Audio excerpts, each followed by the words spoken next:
C'est le 11 juillet que la direction du Tour et l'ensemble du peloton arriveront en Bretagne pour la 7e étape. Départ de Saint-Malo, direction Mur de Bretagne et sa côte classée catégorie 3.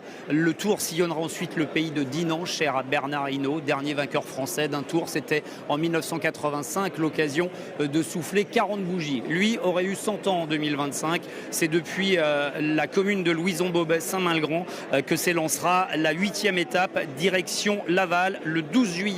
La Bretagne a aussi la chance d'accueillir le grand départ du Tour féminin. Ce sera le 26 juillet à Vannes. 2 Tours de France en Bretagne. C'est un gros investissement pour les collectivités. Le président de la région nous donne quelques chiffres. Les chiffres, c'est des sommes qui sont un engagement de la région Bretagne au-delà de 700 000 € à peu près, et puis des accompagnements des différents départements de région avec des engagements à des niveaux divers parce qu'il y a des étapes importantes dans certains des départements, mais je veux redire que le pacte breton a été là. Nous avons été présents et au total, c'est plus d'1,5 million, 2 millions d'euros d'engagement des collectivités qui permettent de réaliser ce moment.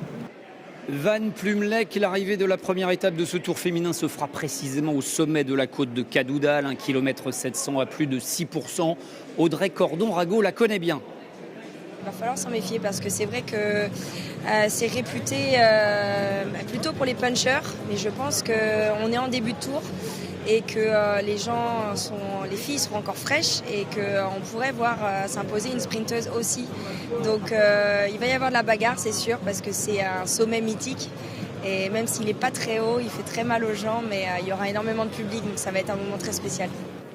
Le deuxième jour, rendez-vous à Brest pour une deuxième étape féminine qui nous emmènera jusqu'à Quimper. Ça grimpera là aussi avec le Méneskeller par exemple, est bien connu des coureurs des boucles de l'Aulne. Le 28 juillet, troisième étape depuis la Gacilly, petite cité du Morbihan. Et là, ça roulera jusqu'à Angers. Bref, la fête sera belle. Rendez-vous le 11 juillet.